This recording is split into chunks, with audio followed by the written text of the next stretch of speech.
We're down at 20. Hey everyone, welcome back to another episode of the 3rd and 20 Dynasty Podcast. I'm JT, back again with Jake, Frank, and Lounis.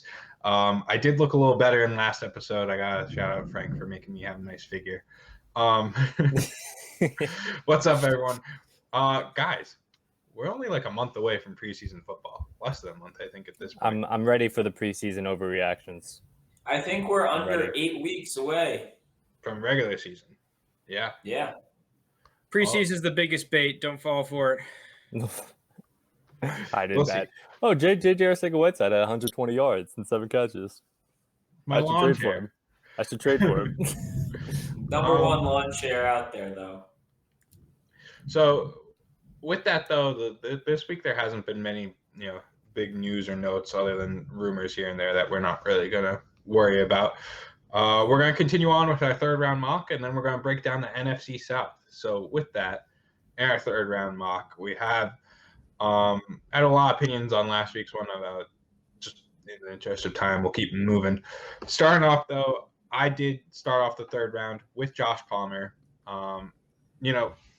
Even I wasn't that big of a fan of Josh Palmer, but beginning of the third round, you're getting someone who's drafted day 2 pick to the Los Angeles Chargers, a team that has Justin Herbert, questionable players ahead of him. Like, you do have Keenan Allen, obviously. Mike Williams is in a contract year, I believe. Yeah. And then after that, it's kind of just everyone else is at the same kind of skill level of me. Tyron Johnson, Jalen Guyton. I'm missing someone. But, there is opportunity there. He is a day 2 pick. His college production wasn't great or eye-popping, but at the beginning of the third round, I feel like he was the best dart throw to have. So that's why I went with Josh Palmer here. I like that pick. I'm a big Josh Palmer guy. Being tied to Herbert is never a bad idea. So in the beginning of the third round, I like the dart throw. Speaking of Chargers receivers, might be a little off topic, but I saw a Twitter post today where it was like, choose one between Tyron Johnson, Jalen Guyton, and Josh Palmer. I think most of us would choose Josh Palmer, but outside of the flashy new guy, who do you guys have between Jalen Guyton and Tyron Johnson? I mean, I picked Tyron Johnson, but I would as well. He actually did look like, he had a lot of air yards, and he wasn't bad when Herbert could get him the ball. It's just he does seem kind of more of like the field. Him and Guyton at the same time, I feel like, are just field stretchers. So I don't know if they'll ever have like an actual fantasy role where you feel even like a little bit comfortable throwing him in at your flex. But I have Tyron Johnson at the end of my bench. So I think they're both worth roster spots at the end of the day. I think at best they're a Kenny Stills type of receiver where they're going to be on the end of people's benches, but really they're never going to be any consistent production. So it's tough to start them week in and week out. Yeah, Kenny Stills is really, and that's like a really good, like near best case. Yeah, that's like best case scenario for these guys. And obviously Kenny Stills had a good career, but nothing special. Yeah, I agree. And so at 302, I took Kenneth Gainwell. I think he's pretty interesting in the Eagles. I feel like they're going to use him a lot in the receiving game to kind of contrast Miles Sanders. I think people can tell and know Miles Sanders isn't, well, I do like him a lot. He's not like a full-on workhorse where he's going to be down every single snap. And I think he's going to be a guy that gets more touches than maybe you'd expect. I think Boston Scott is going to kind of be out of the running back rotation once Gainwell's fully like adapted the playbook and everything. So I like him at the start of the third round. I also think he's interesting for when Miles Sanders' contract comes up in 2 years. I don't know if the Eagles would give him an extension. It depends obviously how he does, but I think he becomes even more interesting at that point in time. So I like Kenneth Gainwell here at 302. There are two things that I find interesting with Kenneth Gainwell. The first is that if you look at Nick Sirianni and coaches and from his line, a lot of those guys like to use multiple running backs. I saw a quote the other day from someone, or maybe it was him, I don't know, but basically reiterating the same thing, that this is a guy that he's not the kind of guy that wants to workhorse bell cow a single running back. He wants to have a running back for different roles. And the the other thing on top of that is that the Eagles really could have used Kenneth Gainwell last year because their running backs sucked at catching the ball, including Miles Sanders. He was good before last year, but last year Carson Wentz could be on the same page. And even more importantly, their running backs were awful in pass protection. And Kenneth Gainwell, at least from what I saw, even though he's slightly undersized, was pretty damn good in pass protection. So I feel like he fills a nice hole in that Eagles offense at that second running back spot. Yeah, and we saw kind of the dynamic the Colts offense had last year. I'm not talking about in terms of production. I just mean in terms of how they use each of those backs, Jonathan Taylor and Nyheim Hines. I mean, Nyheim Hines is a top 20 guy. It's just now that's I think what I'm saying. A lot Not of in that terms was of production. because Taylor kind of took about half the season to get going, really, like fully. That's true, but I also mean in the games that Taylor was going and having those good games, Nyheim Hines still had a role in each of those games. He's good, dude. He's so underrated. He's super athletic. Yeah, but you see, he does like backflips every time he scores. So no, I think they're gonna try to use Gainwell in a similar role to that. And so who picked 303 here now? I had 303, and I took one of my favorite guys in the draft. If you've been listening to the 3rd and 20 podcast, Tylan Wallace. He's a guy that fell to the 4th round in the NFL draft. Obviously, the Ravens took Rashad Bateman in the 1st round. They have Marquise Brown there. So people are kind of down on Tylan Wallace. So to me, getting him in the 3rd round for one of the most talented receivers, in my opinion, in the draft is a steal. Go ahead, JT. No, you go. All right. Well, my thing is, how do you feel about him ending up on the Ravens where it's a crowded room and he was picked in the 4th round? Like, does that make you worried about his chances at opportunity? Especially when all their receivers are the second coming of Randy Moss, according to their beat reporters. Yeah. It's a very crowded receiver room, and Lamar Jackson as a passer scares me. That's going to be a very run-heavy offense in general, so the amount of pass attempts is limited in that offense. So it does scare me, but I think that's kind of built into the price here. I think if he went to a different, more pass-heavy team where the receiver room wasn't as crowded, he'd easily be in the middle to the late of the 2nd round of rookie draft. So I think it's kind of built in here. I think he provides a skill set, too, that offense doesn't really have. He just straight up goes out and wins every 50-50 ball I've ever seen. So I know they got Bateman, who's a bigger wide receiver as well, but I really like Tylan Wallace in this offense as well. I was going to say, not straight up, but at each of their prices, do you like Tylan Wallace at his price more than Bateman at Bateman's price? So Bateman's his price is what, 201 is fair? I think that's where we had him consensus was 201, yeah, 112. Versus Tylan Wallace is going to be someone you can get probably in like the early 3rd range, like 302 to like 306. At each of their prices, which one do you like more?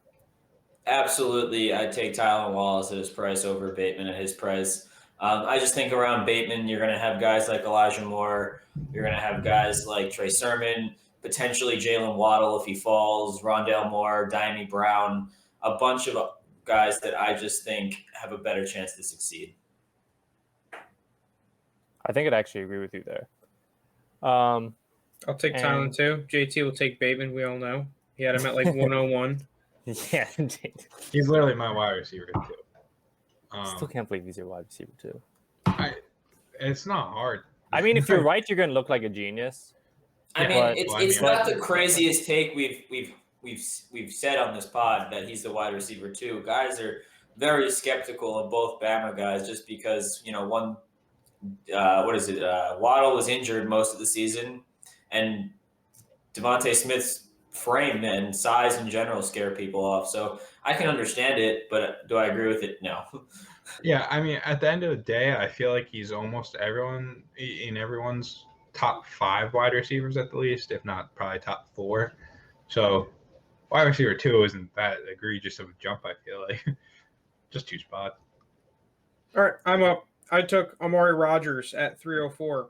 I thought this was a fantastic deal. I think a certain amount of this for me and my confidence on him does kind of stem from if Aaron Rodgers is going to be there or not. But even if he isn't, Obviously. 304 is a nice little pickup for him. I think he's going to fit the offense really well. And at 305, I picked up Amon-Ra St. Brown. This is just kind of one of those he fell a little bit too far scenarios. I'm not necessarily heavily targeting Amon-Ra St. Brown, but at 305, I think that he is worth the pick 100%. I was going to ask you guys, what's the earliest you're drafting Amon-Ra St. Brown? Because earlier this offseason, post-draft, like I saw him going in the second of some drafts. I wouldn't take him in the second, but I think anywhere in the early third is fair. Listen, even at like 3-1. If you wanted to take him in the back half of the second, I don't think anyone's going to really blame you over guys over the likes of, Tony or Josh Palmer or Nico Collins. I think people will like kind of fall into the, he's on the Packers mindset, but we've seen that for so long where everyone's trying to find that number 2 receiver in the Packers my bad. offense. I meant you're talking about Mara. I meant with Amon-Ra. Oh, people are going to, on him, they're going to buy into the hype that there's just that receiver room is empty. Yeah, I mean, that offense is going to be very bad, in my opinion. I just don't see how that offense is going to be any good. So I mean, they'll be good at taking kneecaps, apparently. my thing is, like, almost always talent over situation. Like, if you have to point to, like, just the empty wide receiver room as to why he's good, like, he's probably not good. I like Amon-Ra St. Brown, the prospect. I think he's a great route runner and has great hands, but he just doesn't. He's not the super athlete that you really look for, and he didn't pop out to me on film at least. So he's good, but I don't think he's a guy that can really develop into that alpha number 1 receiver. So the early third, late second, I wouldn't really want to do that. Yeah, I mean, I have him at 305 here, but I assume in most drafts he's going before then. Yeah. So, I think that you guys are underrating. I think his skill set really translates to the NFL very well. Would you take him in the end of the second?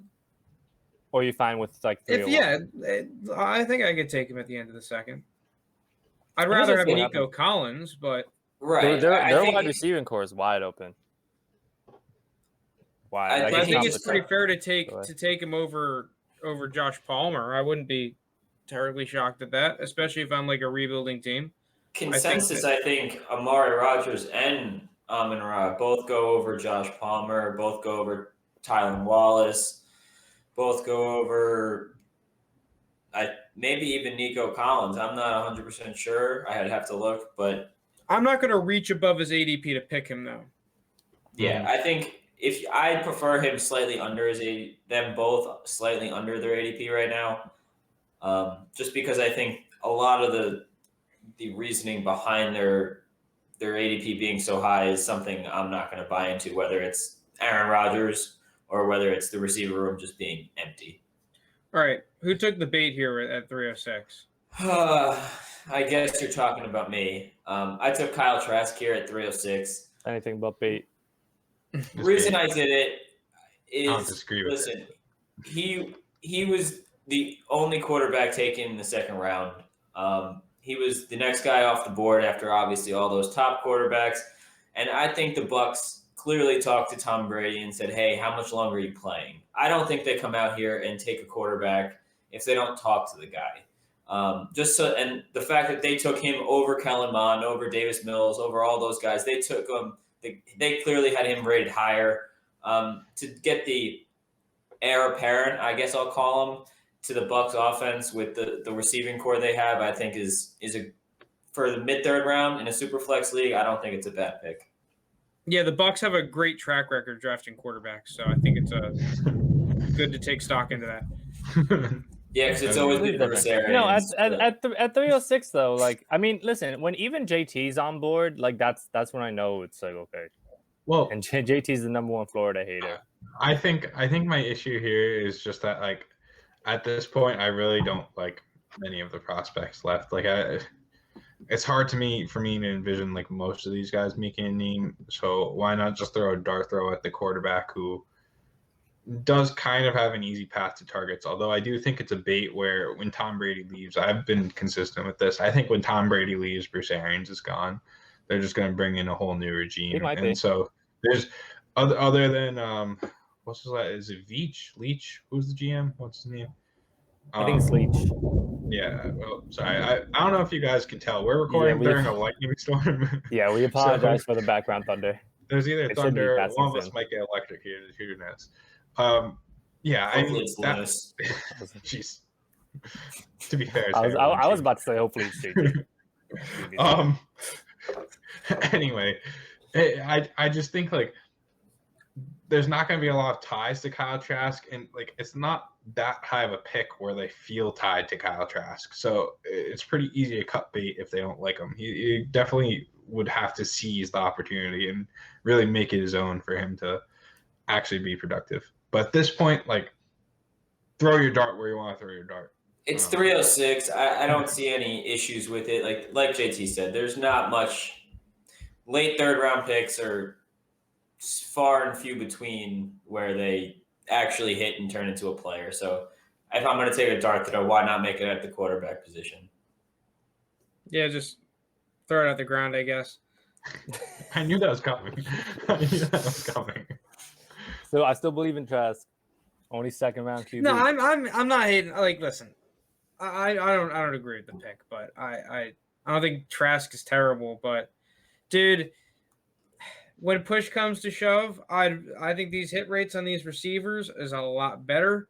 The hit rates on these quarterbacks, second round, third round, it's a real gamble and a half. So if I'm going to take just a dart throw, I at least want the analytics to be behind it or me to really freaking like this guy. I think it's a little bit better if Lounis just likes Trask a lot and you say, dude, I don't care. He's the diamond in the rough. I think that's a different story, but I don't agree with the whole, oh, well, he's a quarterback. He was a second round pick. Like, screw it. Might as well take him.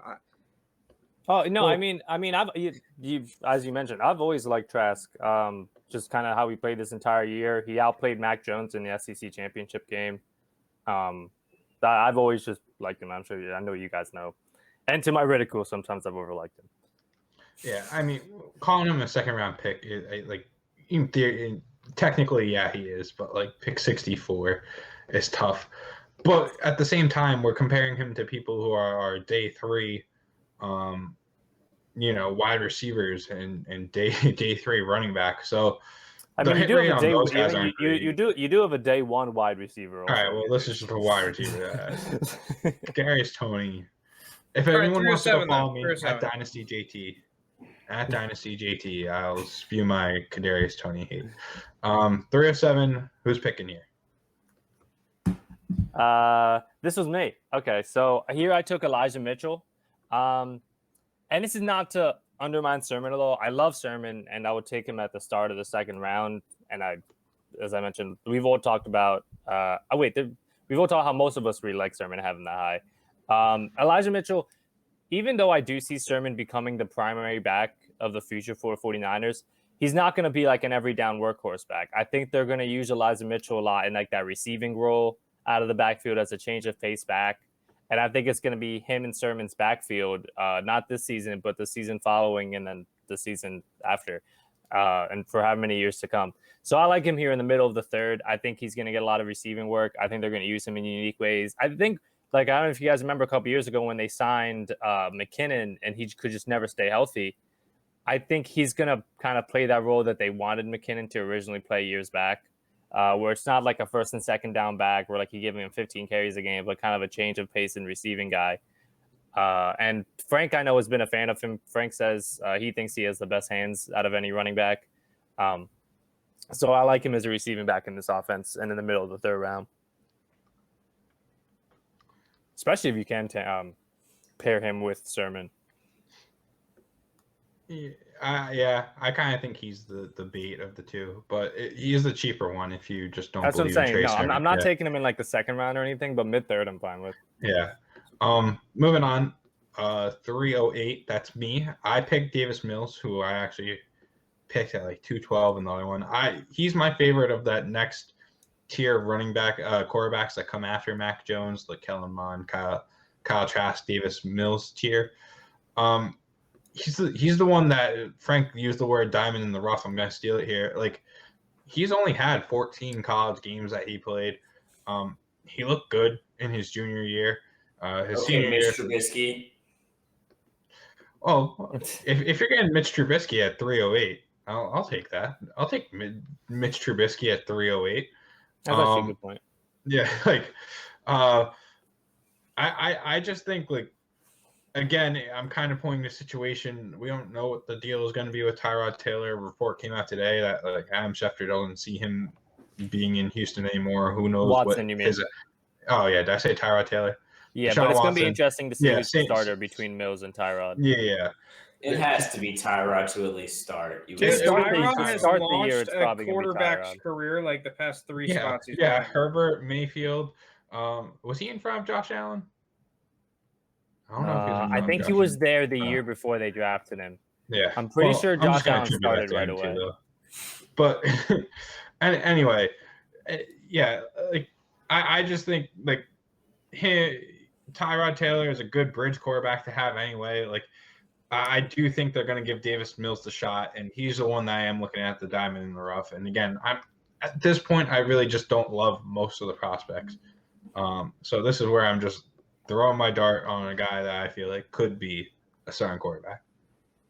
Yeah, Not I really like a that ringing pick. endorsement, but yeah. I think too, though, because I think we all think that Davis Mills is going to play at some point, and if he plays somewhat well, you should be able to sell him for a second-round pick, in my opinion. I was about to say, is Davis Mills one of those guys where, like, if he starts and has one good game, are you immediately trying to sell? Because I think that's what I would be doing. Yeah, I feel like it's where everyone's kind of shaky on him. I'd rather just ride it out a little bit and try and see what happens. Dude, the Texans, they're gonna have a top 3 pick, probably number 1 pick. they're going to take. It also depends on how he plays, though. Yeah, that's true. Listen, if you have a top 3 pick and you're the Houston Texans, you're not taking a quarterback. No, you probably are. I mean, you're the Texans. You need to take everything. That's true. Also, I mean, that part's true too. Dude, there's that tackle, McNeil, whatever his name is. That guy's a freaking house. I might be thinking about that guy. Yeah, but if I'm the Texans, I'm using my first pick next year to take a quarterback, and then whatever you trade Deshaun Watson for, assuming he probably is going to get traded at some point in time, you will have a haul of picks to do stuff with. You want to know what I'm doing if I'm the Texans? I'm just taking a good player because that's what they need. Selling the team. I need good players. They have the worst players. All right, moving on. 309. 309. That's me again. A little bit of homer bias, but I took Ramondre Stevenson. No, that's a good pick, JT. Yeah, I like that one as well. I'm going to use some dangerous logic here. It's not something that you should normally do, but again, at this point, just going to do it. Ramondre Stevenson kind of caused Trey Sermon to transfer. So, oh my God. I like Trey Sermon, but Ramondre Stevenson was given that starting job, and the Patriots' backfield is always one that you just don't know what's going to happen with it. Right now, they're saying Damian Harris is the clear lead first running back. I kind of agree with that. Yeah, currently, now he definitely is. Yeah, I agree with that, but like, I don't know, just one bad game by Damian Harris and it's anyone's opportunity. Belichick running back. You fumble once, all of a sudden you go from instant starter to you're never seeing the field. Yeah, I don't know if you remember years back. Jonas Gray. Do you remember Stephen Ridley way back? Mm-hmm. He was pretty good to start his career. Had like one game where he had like 2 fumbles. Didn't see him for like the next 6 games. Jonas Gray had 4 touchdowns in a game. Was on the cover of Sports Illustrated and then fumbled and never saw the field again. No, he came late to practice. Yeah, he came late to a practice. I think Ramondre is really good, though. He's got light feet, which you don't really see that much out of a guy his size. He's big, yeah. Pretty good on the second level, too. That, like, if you compare him and Najee Harris, it's like they're both 2 running backs who are elite tackle breakers on the second level. I like Ramondre. I think that at the late third, that's a phenomenal pick. I wouldn't, if I had a pick, I wouldn't let him slip past the early third, though. The early third. So how high are you taking Ramondre? You taking 302, 303, 304. I have 303 on him. I have 303 as well. I have him late third, or no, mid. I have him at 308. So I truly believe that Ramondre Stevenson is one of the better value picks in this draft. I agree, but I'm looking at him more around the 305 or 6 range. He's probably gone by then. I mean, in ours, he didn't go, so maybe not, but I wouldn't chance it at that point. And I'm someone that is notoriously against taking running backs in this range because I think that they're a massive bait. But I think Elijah Mitchell and Ramondre Stevenson are two guys that I would take, and I think do break the mold to a certain extent of these third-round running backs. All right, final 3. Take us home, boys. So was this my pick next? Yeah. So Des Fitzpatrick is a guy I like a lot. I know immediately in Tennessee Des Fitzpatrick for me is someone who like is on one of like the more ideal perfect taxi squad guys to just like a third round taxi pick, because I know next season it's going to be AJ Brown and Julio. I think they have Adam Humphries in the slot. Josh Reynolds. No, Adam Humphries is on the Washington football team. Oh no, sorry, not Humphries there anymore. It's not Reynolds. That's who it is. Reynolds. Okay, that's what I was mixing up with. Yeah. As their 2 and 3, I think eventually Julio is going to start to age out, or should he ever get injured or something, Julio will be there to start it though for at least the next like 1 or 2 years. But I like Fitzpatrick as a guy to eventually fill in for that wide receiver 2 role, hopefully, in the future for Tennessee. And if I'm just taking that chance, at the end of the second round? Sure. I mean, at the end of the third round, he's someone I'll take a chance on. And then I thought his draft capital was pretty good also. So I don't know. He's someone I like. He's one of because at this point in the third round, especially the last 3 picks of the third round, 4 picks, it's mostly just dart throws, and he's someone that I would take a dart throw on. Especially if long term, he's like kind of working alongside AJ Brown, who is always going to draw major coverage towards him. I like him. These are my back-to-back picks here, right? No, I have 11. Oh, you took 11? All right. Yeah. At 11, I took Tutu Atwell. He's a guy that obviously people had some concerns about just because he's pretty small, similar to the concerns that people had with Devontae Smith. But he went to the Rams, and I think he has a chance here to kind of just slide right into that number 3 role. He'll fight with the pick from last year, Van Jefferson. And Djax. And Djax, you're right. He'll fight for those. They all kind of fill the same kind of role for me. Him and Djax especially. Yeah, I think he's just kind of a younger Djax, honestly, build and I was gonna say and I think play Deshaun, style as well. I think think playing with Deshaun and learning from Deshaun is not the worst thing in the world for Tutu Atwell. He's another guy that I would like to stick on the taxi for a season probably and let him develop a little bit. But playing with Stafford in Sean McVay offense, second round pick at 311, I think it's kind of a no-brainer to me. Yeah, I think Deshaun Jackson being there is a plus for him. I wouldn't expect much his rookie season, but I think him learning behind Deshaun Jackson, especially now they got Stafford, a quarterback who can fucking sling it. I like him more with Stafford than I would have with Jared Goff.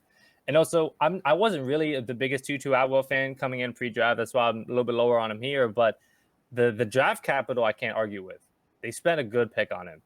If I remember correctly, it was their second rounder. It was the Rams' first pick, though, in the draft. Yeah, it was their first pick in the draft, and it was the second rounder that they spent on him. So clearly, McVay has an idea of what he wants him to be in that offense in the future.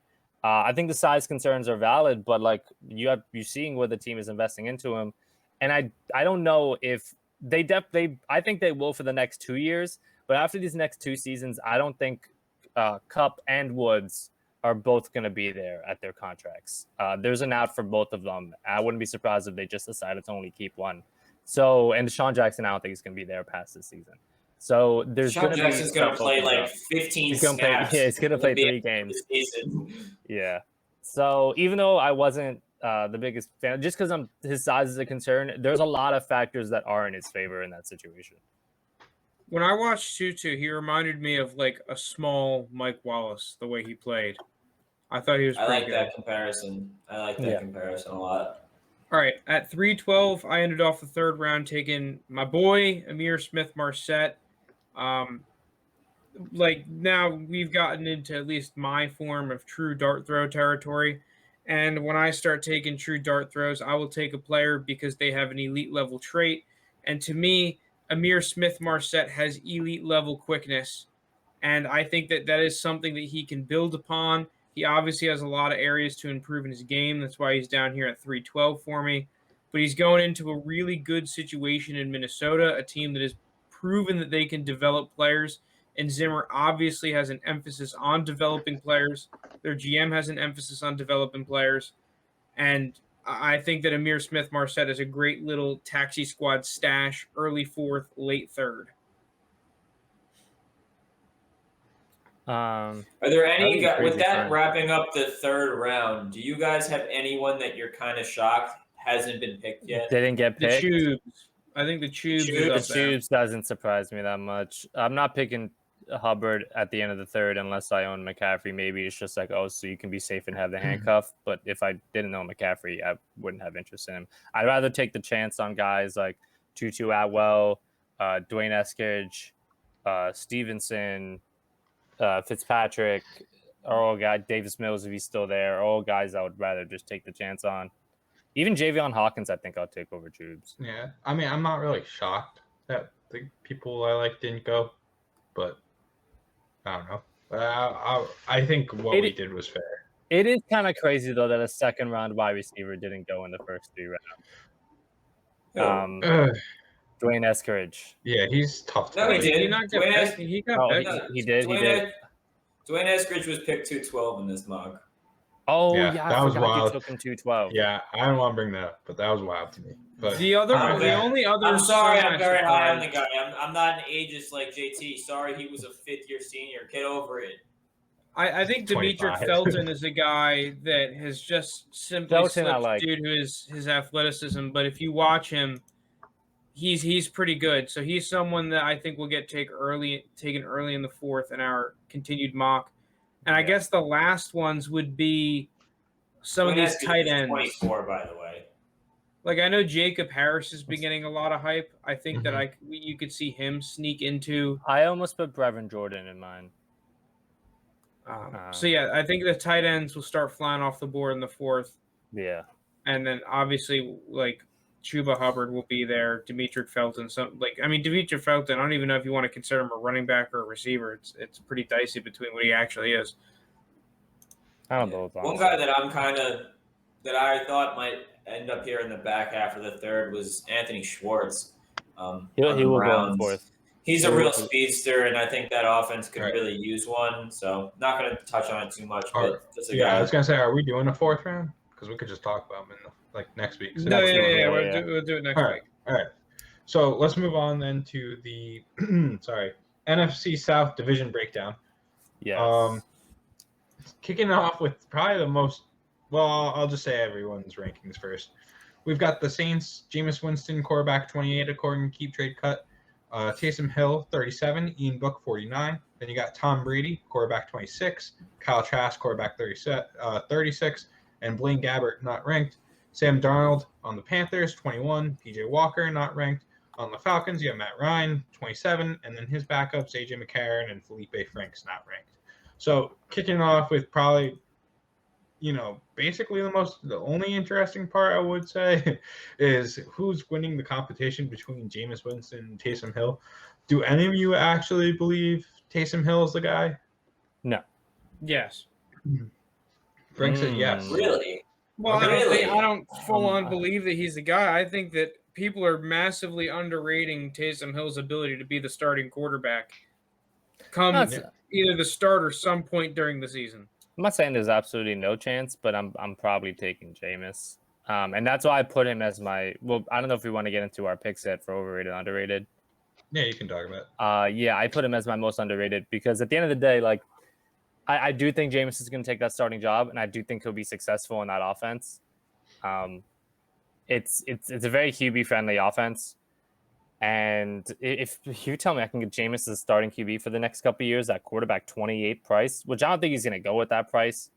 I'm trying to think what is Jameis probably priced around? Like QB 20? QB 18? No, less than that. 22. QB 22?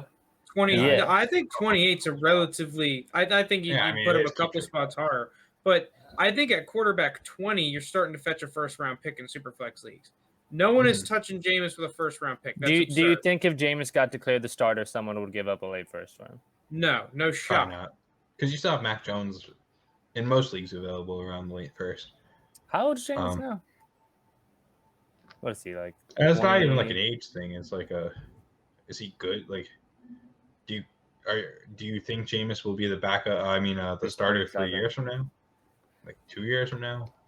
I think he's gonna. I can definitely say I think the next 2 years. Bro, he's not even the starter now. Well, I'm saying that's my prediction. For the next 2 years? That's my prediction. Yeah. I think that not that he's wildly overrated, but I'm not paying QB 20 price for Jameis Winston. I like Jameis Winston, but people are not taking into account that Sean Payton loves Taysom Hill. Taysom Hill is not as bad as advertised. He can't make as many throws as Jameis, but dude, we've seen Jameis go in there and just be an absolute clown, right? I think Jameis is an all right buy, but first off, I think you need the stack. I'm not owning one of these guys by themselves, so I don't know. I think that Jameis is somewhat of a bait. I'm a Jameis believer. Listen, I'm a Jameis believer as well, but I think QB 28 is a pretty, like Frank said, a pretty spot on value. He's one of these guys that we're not even sure is the starter for this year. We're not sure if he's the starter long term. We saw Taysom Hill start when Drew Brees went down last year, so I'm not ready to declare him the starter. I do think if he is the starter, you're gonna see a different style of play than what we're used to as well. I don't think Sean Payton's the type of coach to go out there and just let Jameis throw 30 interceptions. He's not going to do that. He's going to turn around. He's going to hand the ball off to his running backs. He's going to run a lot of slants, the slant boy over here. He's going to play it safe. And that offense is going to just chug down the field as per usual, I think. The Saints offense just has too many good skill position players here where they're not going to be a bad offense, but without Drew Brees at quarterback, they're going to look a little different. Well, the other thing, too, though, is that Taysom Hill is going to take snaps away from Jameis Winston, and a lot of those snaps are probably going to be the high-value ones in the red zone. Mm-hmm. Because then they could run the triple option. They could have, they could just have Taysom run it. There's so many options when your quarterback can run like Taysom can. And, obviously I like Taysom. He has the better arm talent, but he's not as mobile and as athletic as Taysom Hill. We could see some sort of actual 2 QB system here. Yeah. Well, Frank's been calling for the 2 QB system for years. He loves it. So, something that's not getting talked about enough too is like the red zone targets, right? Obviously you've got Michael Thomas there, but good one. Yeah, Jared Cook's gone though. You're Adam Troutman, maybe.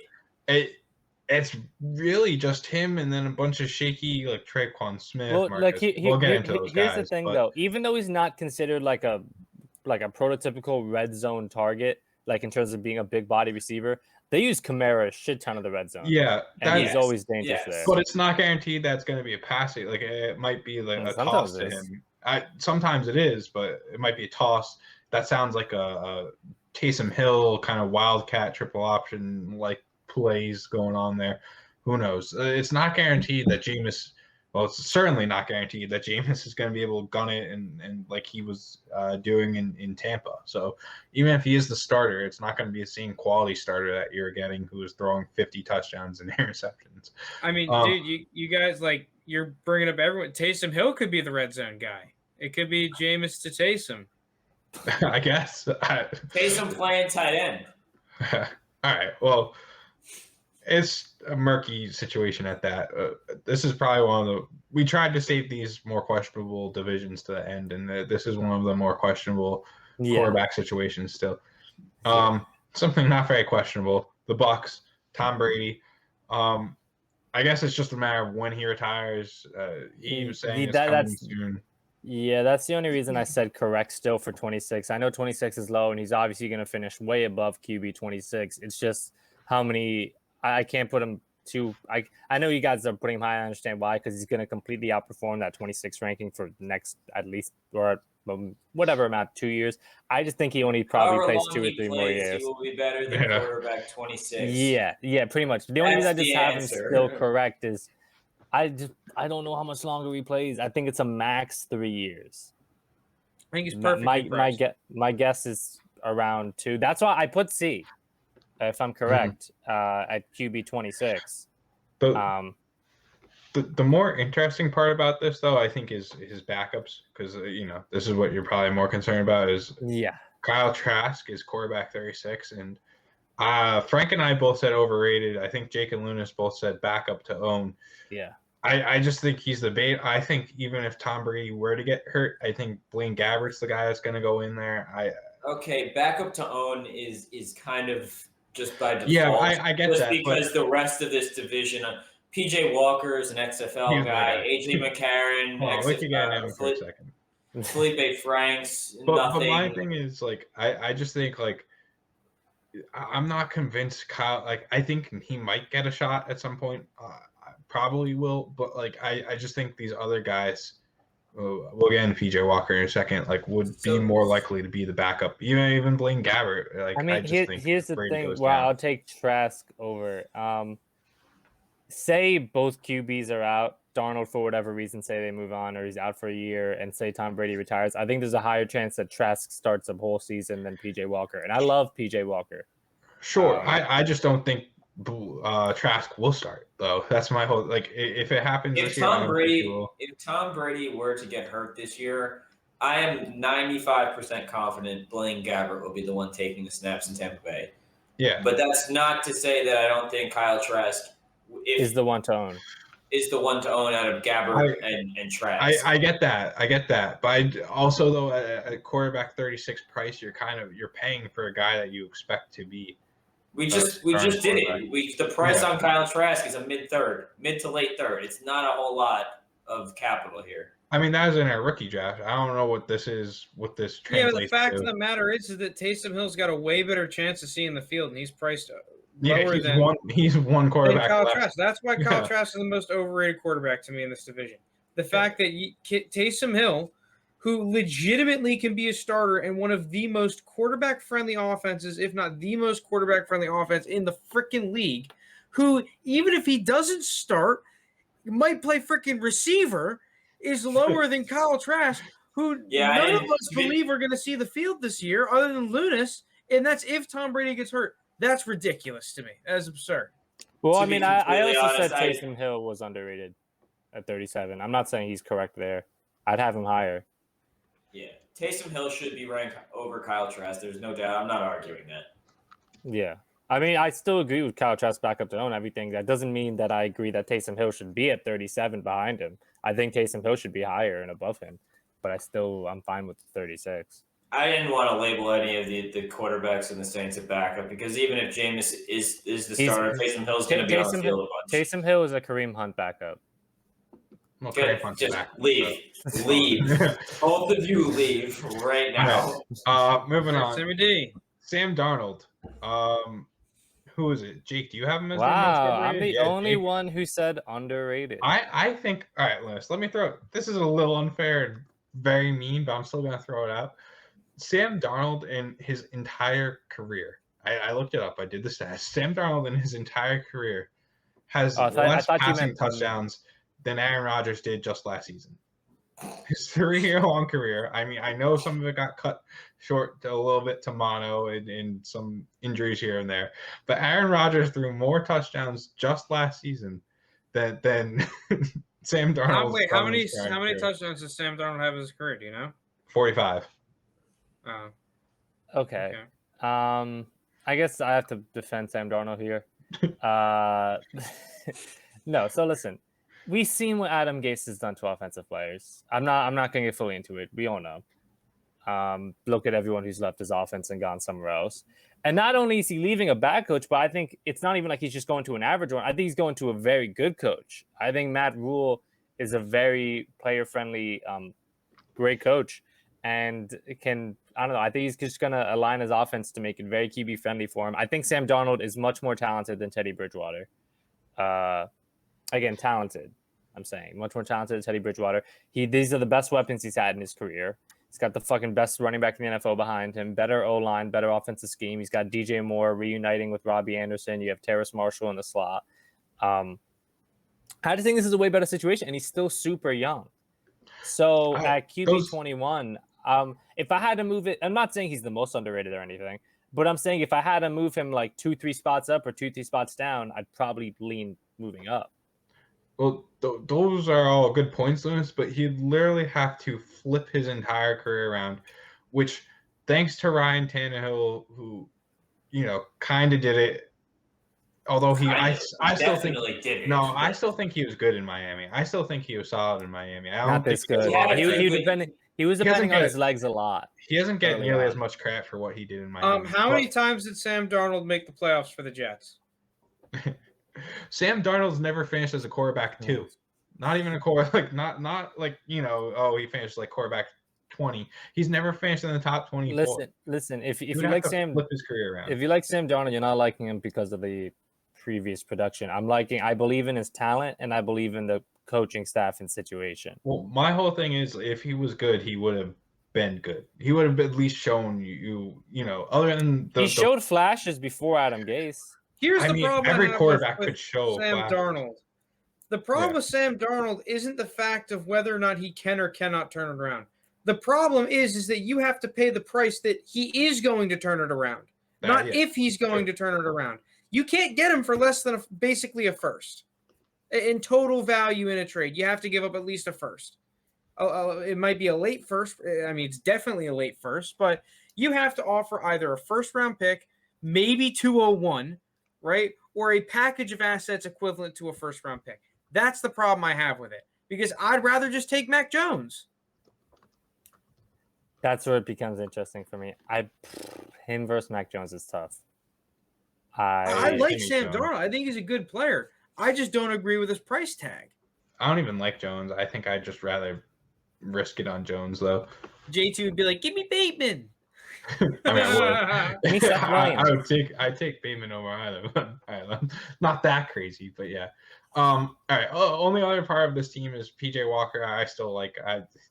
I got a sweet spot in my heart for him. Underrated backup to own? Who's the crackhead to put backup to own? I put backup to own. JT? Jesus How Christ. dare you put overrated on PJ Walker, you scumbag. Yeah, wait. I just laid out why I don't like Sam Darnold, and Sam Darnold hasn't had a full season in his career. I just think PJ Walker's my guy that I want as my little, plug and play guy every now and again when other quarterbacks are out. He's my Tyrod Taylor. He'll get you 8 points at most. To be fair, the only other real backup, like the actual backup in this division that will have value going forward is Kyle Trask, but that's just because he's a rookie and he might be able to start in the future. I just think PJ Walker actually has the most realistic chance of being in and playing more than one game this year. By the way, Frank.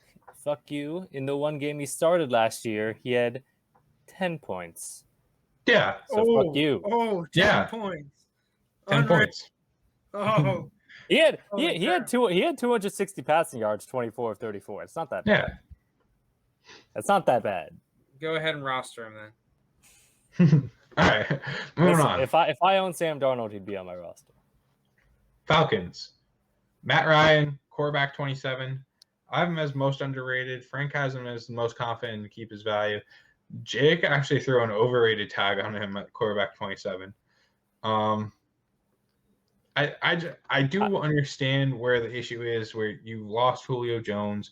You've been kind of lackluster since Kyle Shanahan's left, and you're aging. I get all that, but I still think we're putting him in the Drew Lock, Daniel Jones of the world, and that's where his ranking is. That's where. It's not.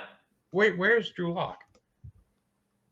Daniel Jones is ranked above him, isn't he? Yeah. Daniel Jones. Someone preferring to have Daniel Jones, I don't think is outlandishly crazy, and I'm not a Daniel Jones guy. I think someone can just buy Daniel Jones on the youth and his rushing ability and believing in him to progress as a passer.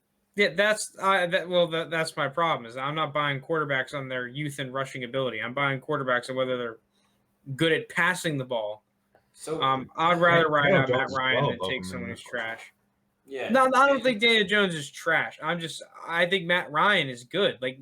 There is an argument that Matt Ryan is a top 13 quarterback in the league.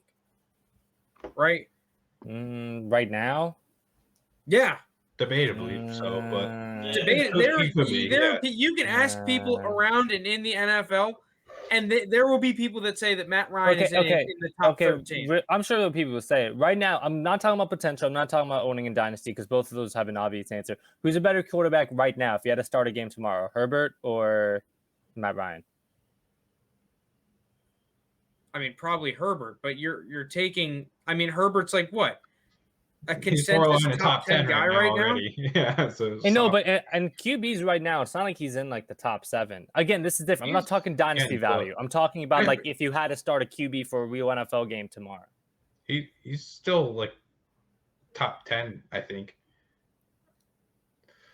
I mean, it's close. I don't know. This is all like a weird. I don't understand what that has to do with it. Like, the fact that we're comparing Matt Ryan to not Ryan Tannehill to no, Justin that was Herbert, my response to you. And there's an actual thing like. Yeah, a good point, Frank. It's funny that we're comparing. Like we went from Daniel Jones to Justin Herbert real quick. Yeah. The JT laid out mainly why I have him as overrated. On top of like losing his favorite target, the guy he's been with literally forever. Like, obviously, you replace him with Kyle Pitts, who we all believe is a generational talent. I'm not debating that. But I just think he's 36 or 37 now. He's 36. He's aging really quick. He hasn't been really the same that we've seen since they made the Super Bowl and Kyle Shanahan left. Overall, I just think this team is not good. I just don't like the Falcons. I don't think they're a very good football team. They're going to finish probably third at best in this division, possibly fourth, depending on if Matt Rule can really turn around Sam Darnold. This team is just not very good, and it's not an offense that I really want to be involved in outside of Ridley and Kyle Pitts. So overall, I mean, I like Arthur. Not Smith. A guy I'm. Yeah, I think that I don't know.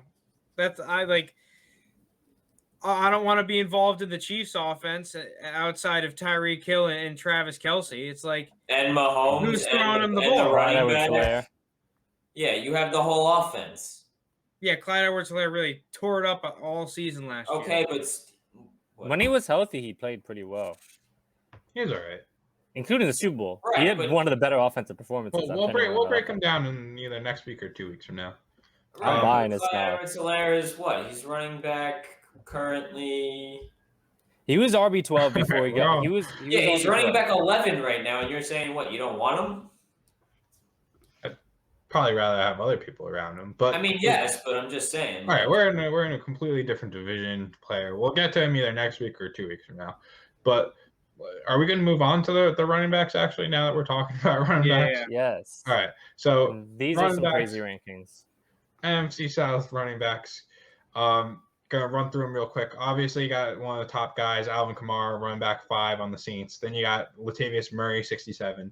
On the Bucks, you got just crazy. Ronald Jones, RB 30. Leonard Fournette, 36. Keyshawn Vaughn, 66. Gio Bernard, 82. Then on the Panthers, you got CMC, top of the top, RB 1. Reggie Bonifant, not ranked, and Chuba Hubbard, RB 45. And then the scary backfield of Mike Davis, Quadri Olson, Cordero Patterson, Javian Hawkins, and Caleb Huntley, where only Mike Davis is 33, running back 33, Javian Hawkins is running back 59, and the other guys are not ranked.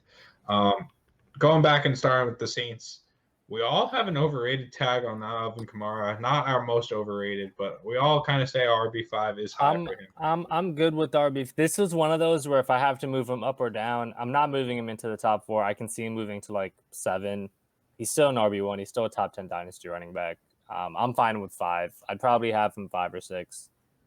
The one question that I have with Kamara is obviously like him and Drew Brees had a good thing going, especially when Drew Brees kind of had noodle arm and just like couldn't throw the ball anymore. So dumping it off to Alvin Kamara is a nice little thing going. But obviously, if you have Jameis, he's like I said, I don't know if Sean Payton really lets him loose like he was in Tampa, but he's more of a gunslinger. Obviously, if you have Taysom Hill, I think Alvin Kamara's role doesn't really change. But what do you guys think of the quarterback's effect on Alvin Kamara here? Kamara was not that he was just okay when Taysom Hill was in. Like he really wasn't anywhere near RB5 value. Yeah, So, that's a good point. He wasn't nearly as productive.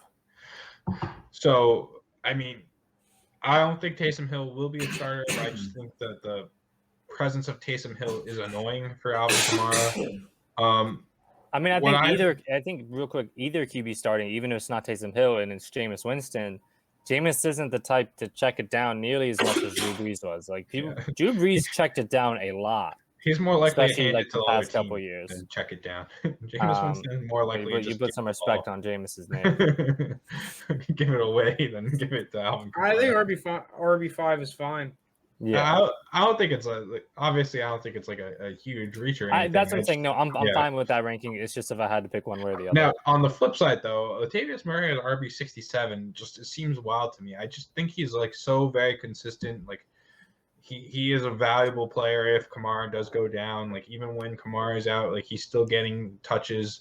Like, he is one of the top handcuffs to own in all of fantasy football. And a 67th rank on him. Just I have him as the backup toe, and so does Frank. We all say he's underrated. I think it's kind of mean what Keep Trade Cut's doing to Latavius Murray. All right, that's all I got about the Saints, though. This is probably what I consider the most interesting backfield because you've got Ronald Jones and Leonard Fournette who are 30 and 36 on Keep Trade Cut, and it's kind of just like you decide who you think the starter is going to be and who you think is going to get more touches. I've been a big proponent of Ronald Jones for a while. I've seen a lot of people on Twitter starting to hype up Leonard Fournette, though. But I've seen people like, oh, go with the catching ability, go with Leonard Fournette. Leonard Fournette's not like when I think of like pass catching running backs, I don't really think of Leonard Fournette. You've also got Gio Bernard here now. Bernard's gonna take that pass catching role. Like, go ahead, Louis. I was gonna say, I think there's some recency bias from that Super Bowl run where Ronald Jones was hurt for that duration, and we saw Leonard Jones being success. Leonard Fournette having some success. But don't forget, like if Ronald Jones was fully healthy, he would have been starting, or at least getting like the majority of the touches. And I feel like he's kind of become a back now. I love Ronald Jones. I think him at RB30 is really underrating him. I put him as my most underrated running back here. People also forget how young he is. Am I wrong? He's younger than Najee Harris. No, he's like a couple months older than Najee Harris. Yeah, okay, only a couple. But he's been in the league for 3 years. He's only a couple months older than Najee Harris. Like this guy, he's still super young, doesn't have a ton of tread. This is going to be a high-scoring offense. It's going to be a successful offense, and he's the more talented of the two backs. Between him and Fournette, I think Fournette will get his touches. I don't think it's going to be solely Ronald Jones's backfield. But for him to be that young and the starting back and that good of an offense at RB30, that's really underselling him for me. And I actually think he's kind of low-key a good buy this offseason. The people in your league aren't as high on him. Well, that is the thing, though. He's kind of in the Joe Mixon paradox. So Frank's walking offset. He's kind of in the Joe Mixon paradox where he – like the owners of Ronald Jones are likely at this point the Ronald Jones believers. And so it's going to be hard to buy him at what his price is. I don't know. The only thing I'll say is Keyshawn Vaughn still be like he's literally rated one spot ahead of Latavius Murray. I don't know if Keyshawn Vaughn's going to be. How is that even possible? Yeah. Latavius Murray is legitimately the best, one of the top handcuffs in all of fantasy football, and he's ranked behind a guy that's not played and has really buried in this backfield, and the backfield that actually went out and added another player in Gio Bernard, who I actually think is a very good ad for this backfield. That was a sneaky good ad. Gio Bernard's a veteran back. He's a good pass blocker, and he's a great pass-catching back himself. I actually have him as the backup to own in this division. I think running back 82 for Gio Bernard is very underrated.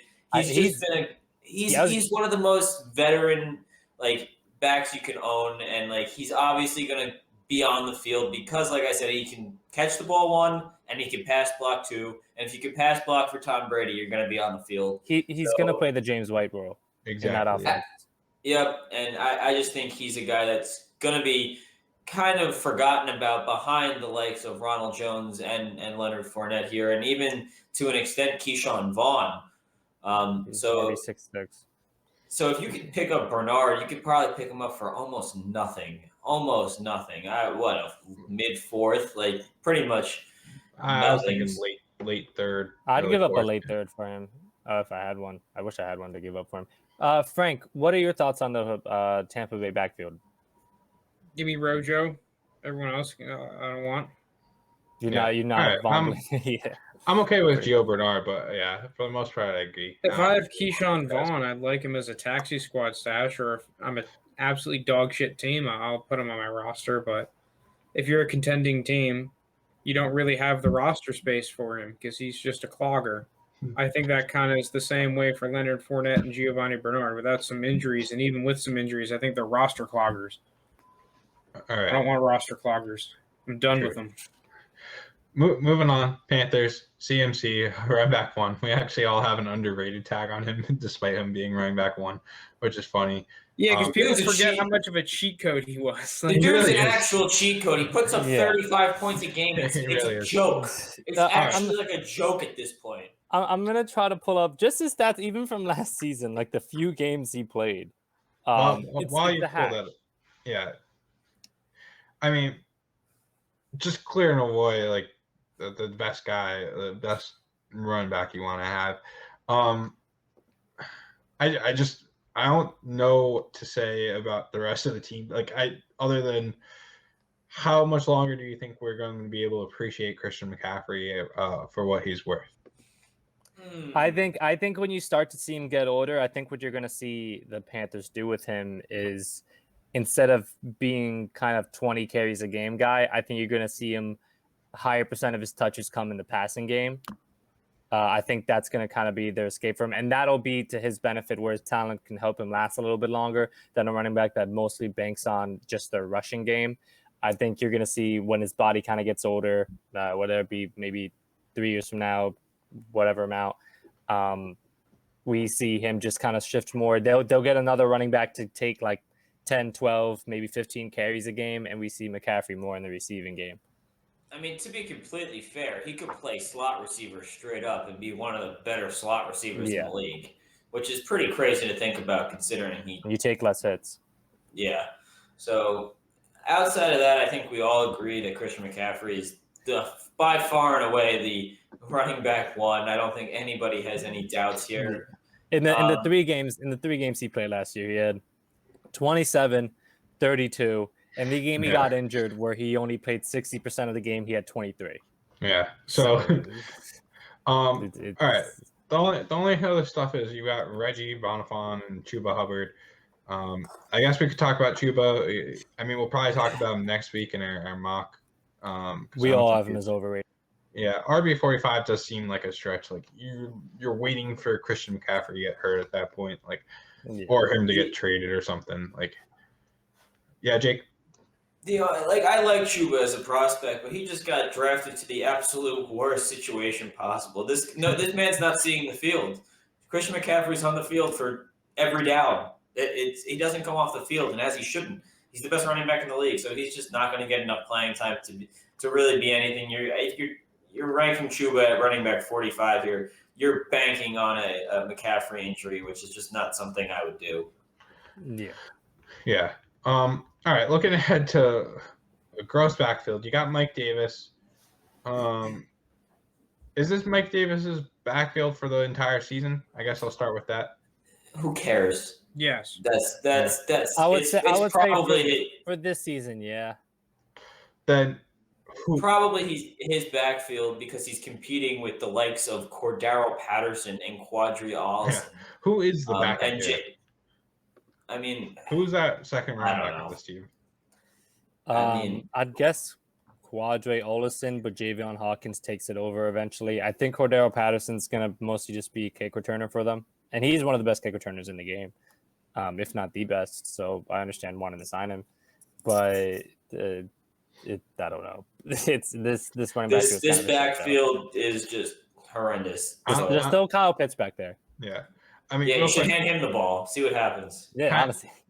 Kind of a side note, but I don't know if you guys remember, like last year, the Bears would just run this very consistent play of Cordell Patterson running like horizontally and maybe getting 1 or 2 yards, and they do it just like way too often. I never understood. you're guaranteed to see last year at least like 2 Cordero Patterson end arounds a game and just go nowhere. Yeah. No, I never understood why they use him as a between the tackles back a lot. Like I think what's interesting is using him on like screens or swing passes. Have a role in this offense. Yeah. Like those kind of plays where you're getting him on the outside with blocking, but running him between the tackles is just dumb. I didn't see how that was going to work out at all. I don't know. All right. Moving on then to the receivers of the NFC South. Whoa. Frank has something to say. Don't you dare skip over him. I did want to touch on JT having Javion Hawkins as the most underrated and Frank having him as the most overrated. Oh, I realized. Well, I want to touch on the person that's actually going to be touching the football, and that's Mike Davis, who I have as the most underrated back in this division and quite possibly one of the most underrated backs in the entire fantasy football stratosphere right now, because he is a starting back that's probably going to get a major workload similar to what we saw in the Panthers, who the Falcons played twice a year. Dude, he's not even in the top 32 backs. That's ridiculous. You're going to tell me that the Jaguars are going to have 2 running backs that outproduce Mike Davis? I don't think so. Browns will. Yeah, Browns at least will. Here's where I'm with you a little bit, because I did put him. Team. What did I put him at? I did put Mike Davis as underrated. I didn't put him as my most underrated, but I did put him as underrated. So I'm going to back up Frank a little bit. I don't know what his value would be after this year or in 2 years from now, but he's going to have a productive year this year. I think he probably is going to be. I'll say like a good flex play, maybe a lower end RB2, or mid. 28-year-old running back in a shit offense. That's the end of the story. Like, yes, you'll have him potentially have a good season, no doubt. But what's he doing past this year? Absolutely nothing. And I think that's why you see his. Why do you want Mike Davis to last more than 1 year? I don't think anyone cares about what you're doing after this year. The fact of the matter is that you're a contending team and you want a really high value like RB4 that you can pick up for less than a first-round pick, a guy that could easily finish as a top 20 back. Okay, so what's the price on Mike Davis? I think the price from the owner is going to be way too high. That's why I don't think it's mid-second? That's a good question. Right, in the mid-second, wouldn't you rather take who's there? Well, if I want to win a championship, I'll gladly take a mid-second on Mike Davis, who I think can be pretty damn consistent as a high value RB3, RB4, and a really high value flex play. I don't think you're really at 206. I think you're going to be hard pressed to find a consistent flex play in their rookie year. I obviously it can happen. It's just like what are the odds of you doing that compared to just trading it for Mike Davis? You may not even have to give that up. And Javion Hawkins is a bait. He's a massive bait. He had the lowest broken tackle, force missed tackle rate that I tracked of all the running backs this year. He plays an offense where he doesn't need to force missed tackles. He just runs past you. He's so quick and speedy. Yeah, name me a time that's worked for like anyone in the NFL ever. They just run past everyone. I mean, oh my God, who was that running back years ago? The Patriots signed him. He was from Florida. He got brought by the Olympics track team, and everyone was hyping him up. He didn't do anything. I know who you're talking about, but that name is glorified Dree Archer. Let's move on to I forgot his name. JT. You know what I'm talking about. Long time here. All right, I love Javion Hawkins. You guys are haters. Moving on, receivers, NFC South. Starting back off with the Saints, the slant boy himself, Michael Thomas, wide receiver 13. Then you got Traquan Smith, wide receiver 82, Marquez Callaway, 98, Deontay Harris, and Juwan Johnson not ranked. On the Bucs, I would argue the best receiving core in the league. You got Mike Evans, wide receiver 23, Chris Godwin, 14, Antonio Brown, 67, Scotty Miller, 96, Tyler Johnson, 86, Jalen Darden, 117, and Justin Watson not ranked. Panthers, DJ Moore, wide receiver 16, Robbie Anderson, 51, Terrace Marshall, 41, David Moore, 130. And the Falcons, Calvin Ridley, wide receiver 8, Russell Gage, wide receiver 59, Olamide Zaccheaus, wide receiver 91, Frank Darby, not ranked, Christian Blake, not ranked. Back to the Saints. We all have the underrated tag on Michael Thomas. I just think it's gone down too low this year. It's gone down too low. And especially if Jameis is the starter, then I really fucking like Michael Thomas. I think he's better if Taysom Hill's the starter. I don't really care who it is. I just think he's going to get like a lead the league in reception type season. I do get why he is kind of ranked lower. Like most of the guys above him are those younger guys or more touchdown guy like Devontae Adams or DeAndre Hopkins. If he stays relatively healthy, he's gonna have a top 10 year. Definitely. If he's healthy, he's gonna have a top 5 year. I think if he's healthy. I don't know. Do you guys have anything else? I think we're all kind of consensus there. He's underrated. I would test out in your leagues if maybe the owner. I would just see what the owner thinks on him. Maybe he's a little bit lower on him this year. What's the other wide receiver we want in this team? Do we want any of these other guys? Deontay Harris. Traquan Smith, I'd have a roster spot for. Frank's got it. Deontay Harris is a guy that I really liked on tape. Obviously, he has a lot of work to do in his pure receiving game. But he's the kind of guy you put the ball in his hands. He's pretty electric. On top of that, like you get him in a Sean Payton offense. If you're good, Sean Payton's going to find a way to maximize your skill set. Sean Payton has a man crush for Deontay Harris too. So he's definitely very dangerous with the ball in his hands. So I agree with you. And I did put the underrated thing on there. I seem to see him more as a pure wide receiver and not just like a returner and everything. He started to get some work towards the end of last year. I like Deontay Harris a lot. No, but I do agree. With the ball in his just with the ball in his hands, he's one of the better yards after receiving a kick or yards after catch. Yeah. He's literally free. You can get him for free. Basically. All right. I mean, he's not ranked on Keep Trade Cut. So, yeah. Do you guys have any other opinions or are we going to move on? We're going to move on. All right. I said before, would you guys agree with me? I think this is the best wide receiver core. I think it is, but someone else said a different wide receiver core. I forgot. You can argue Tennessee's definitely up there. You can argue Tennessee's. You can argue Minnesota, I guess, with Thielen and Jefferson. I just think the depth at this team, the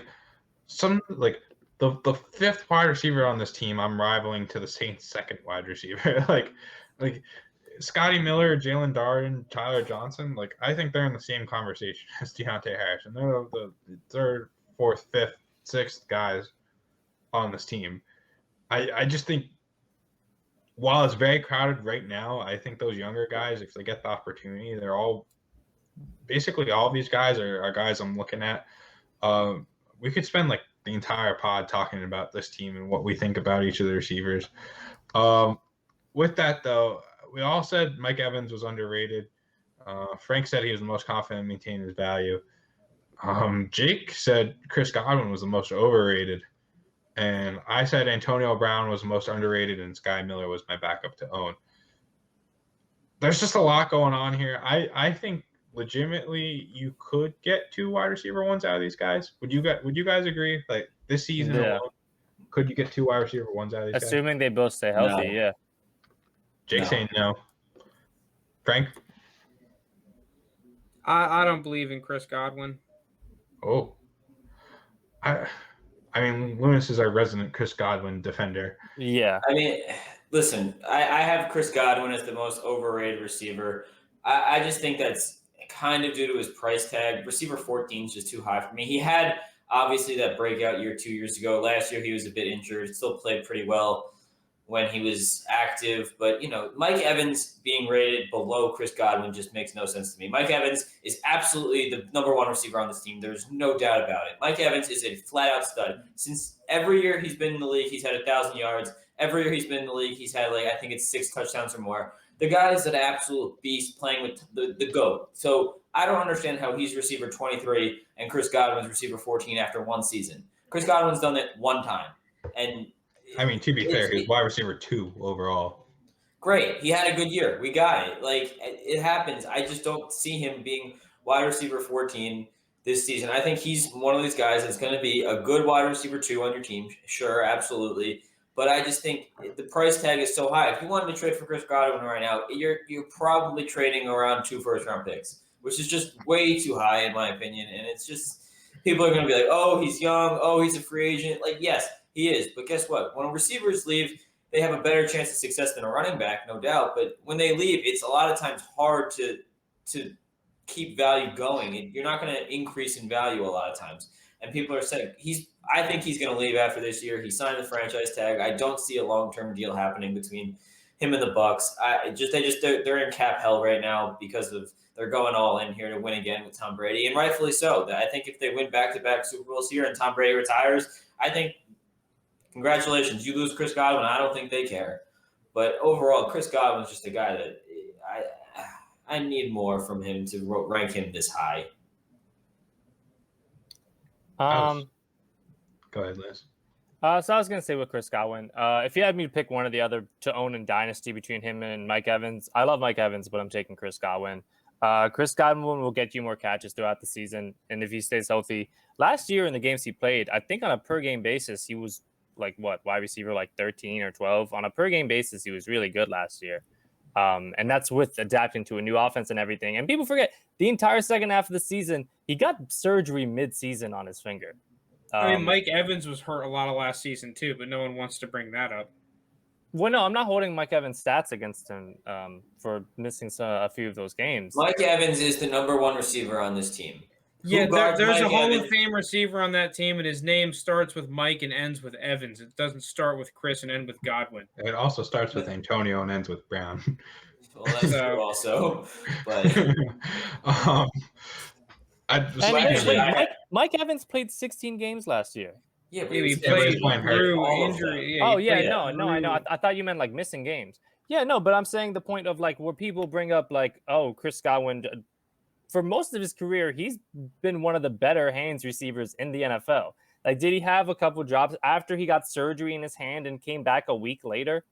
Yeah, but I don't expect that to be a problem. He was wearing a giant-ass brace on his finger for the entire second half of the season going into the Super Bowl run. I'm not going to hold some of those games against him where he was still put up multiple productive games. I can't wait till he's in Detroit for the next 5 years. He got clamped by Chauncey Gardner-Johnson basically every time they played. Yeah. You guys are Chris Godwin haters. I mean, I'm not particularly for Chris Godwin.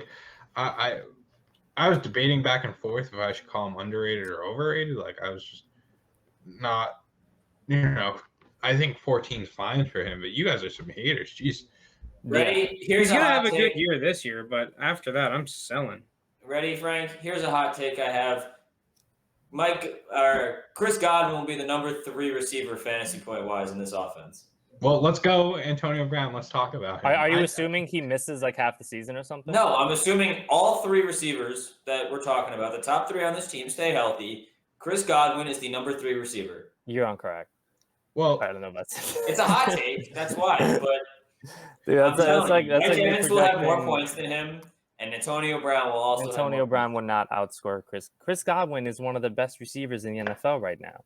I mean, so is Antonio Brown and Mike Evans. I don't know if he is anymore, Antonio Brown. I do not think I'm going to qualify Chris Godwin as one of the best wide receivers in the NFL right now. I think that's definitely a stretch. He's fine. He's good. I think he's the best slot receiver in football. I think I'd have Chris Godwin. Who's a better slot receiver right now? 20 than around 12. I think that's the Tyreek Hill I have with it. Tyreek Hill is Tyreek Hill considered the slot receiver? He plays all over the field. They put Tyreek Hill everywhere. I'm speaking receivers that play majority of the snaps in the slot. Give me Keenan Allen. Keenan Allen is a tough comparison. People forget that Antonio Brown and Chris Godwin are basically producing the same at the end of the season, and Antonio Brown just joined the team. That was also Godwin post-injury. Fair, but you could give excuses for either one. They both did pretty similar stuff. I just think. To wrap up, because we really could spend the entire episode on this team. It's a very interesting wide receiver core. I still like Scotty Miller, guys. That's it. That's all I wanted to say. And I like Jalen Darden. Jalen Darden is a bait. Oh, no, he's coming out of North Texas. He's I don't know. He's that one guy that I'm well, there's a couple actually, but he's one of the few guys that I'm I like him regardless of everything. About the problem I have with Jalen Darden is that to be a small player in the NFL, you have to play big. He plays small. Oof, that was mean. That was some mean coach speak from Frank. All right. That's what I saw after watching a lot of North Texas. Can we move on? Mean Green Bay. Well, there's another. the receivers, I feel like we're gonna just devote whatever. But we've got on the tight ends. The tight ends suck in this division. Yeah. Well, there's Kyle Pitts. DJ Kyle Moore. Pitts is not a tight end. He's a monster. Yeah, he's a unicorn. All right, DJ Moore though. JT, I'm gonna give this one to you. Thank you. Hats off. My invisible hat is off to you. You've convinced me onto the DJ Moore train. Welcome. I was never on the DJ Moore train, but I officially am. You can credit that basically to JT. Yes, DJ Moore is not only good, he's underrated. I think he should be priced as like a top 15 receiver, and he's not. Yes, yeah, I agree. I mean, to be fair, he's wide receiver 16, but yeah. I think he's top 12. I mean, this is where we do disagree because you love Calvin Ridley so much. I think him and Calvin Ridley are so close that they should be priced like right next to each other, basically. Oof. Like I have them in the same tier. I think that's more of a testament that DJ Moore being good though than Calvin Ridley they're both being good. bad. Yeah, I think I actually agree with that, JT. When you also factor in that, and again, not that age is against Ridley, but Ridley, I mean, but Moore Calvin Ridley's upside is just so much higher. That's the difference. Because yes, it is because Christian McCaffrey is going to poach every single touchdown, and that's the answer. What if I say Kyle Pitts is going to do something similar? I think they should DJ Moore as touchdowns. Yeah, I don't really care though, because touchdowns are so touchdowns in the passing game. People don't realize are so just like what the fuck is going on, because you can look at Julio Jones. Julio Jones had years he's scoring touchdowns every game. So he doesn't score a touchdown the entire season. He's like you're gonna say? Oh, well, Julio Jones is bad. He's not scoring a touchdown. Like that's fucking ridiculous. Do you guys remember when the Kansas City Chiefs went an entire year without passing a touchdown? Yeah, a passing touchdown. Dude, Aaron Rodgers, one of the best quarterbacks of this generation, will fluctuate from 26 to 50 passing touchdowns. All right, is that because Aaron Rodgers is bad, or because touchdowns in the passing game are not consistent? They're not. Yeah. All right. I mean, the other two people on this, the other two guys I want to talk about, Robbie Anderson, Terrace Marshall. Frank and I are on opposite ends of the spectrum on Terrace Marshall. I feel like I am just so pro Terrace Marshall.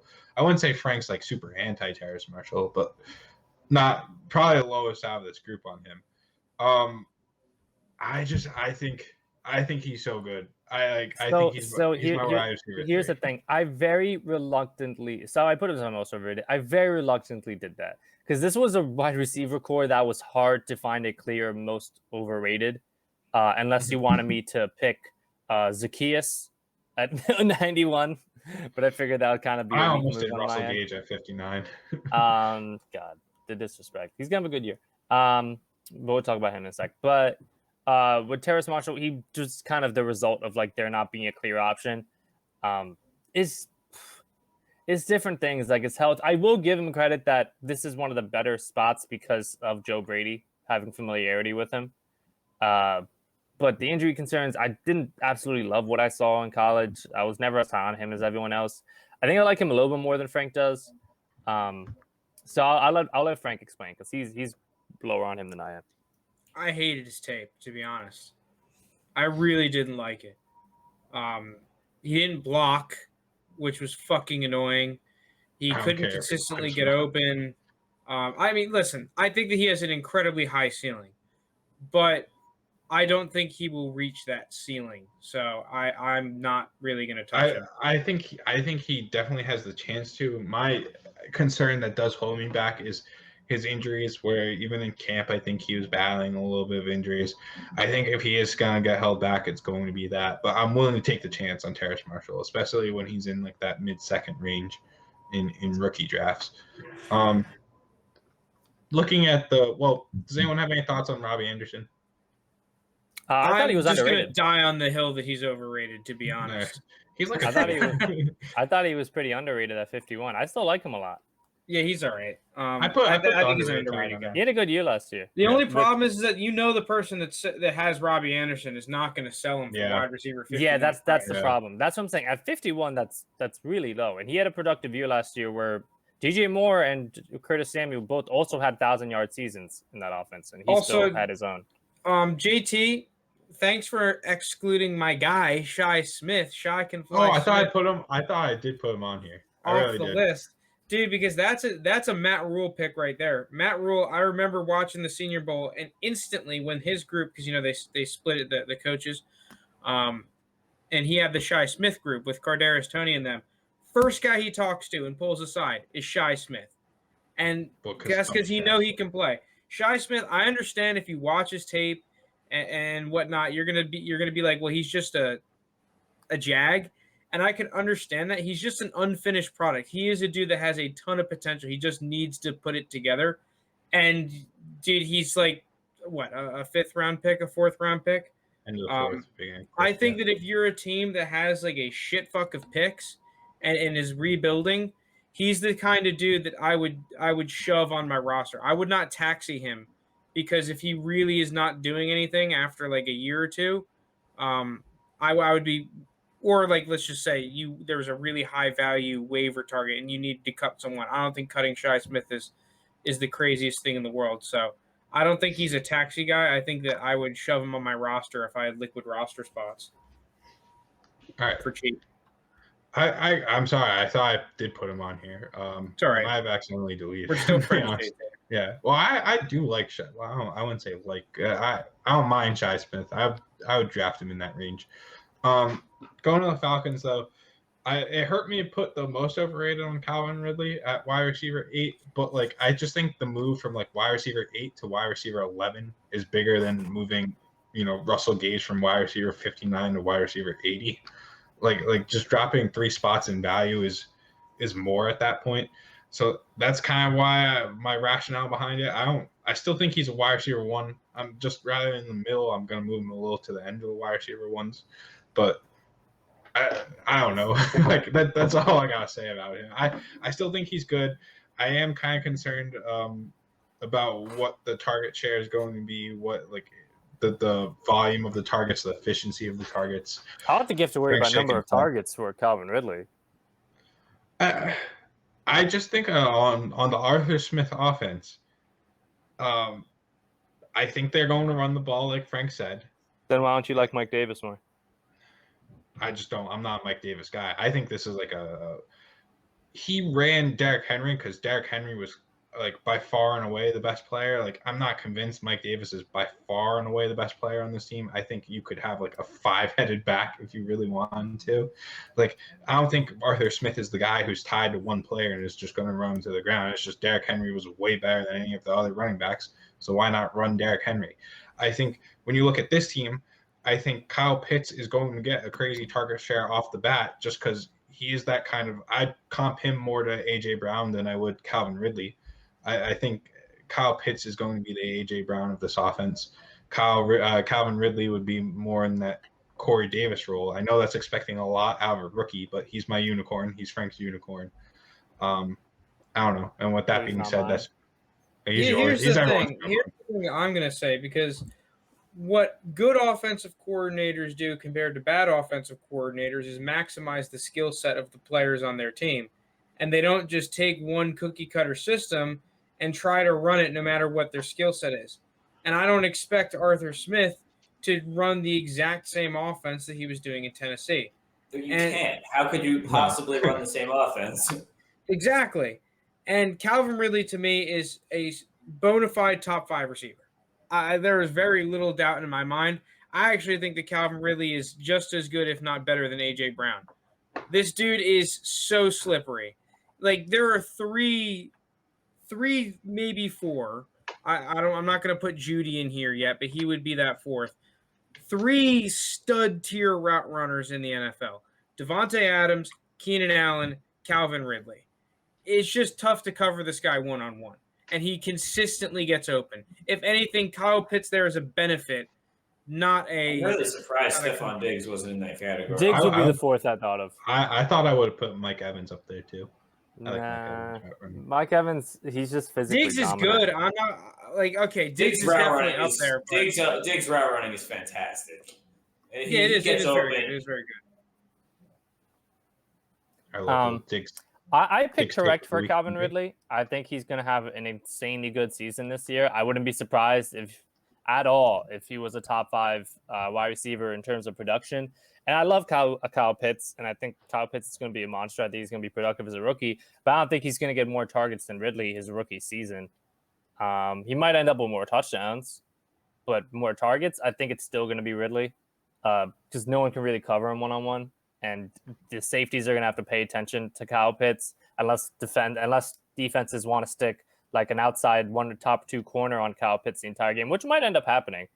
From how good he is. I'm assuming the safeties are going to be focusing most of the time on Pitts, and Ridley will smoke most corners one-on-one.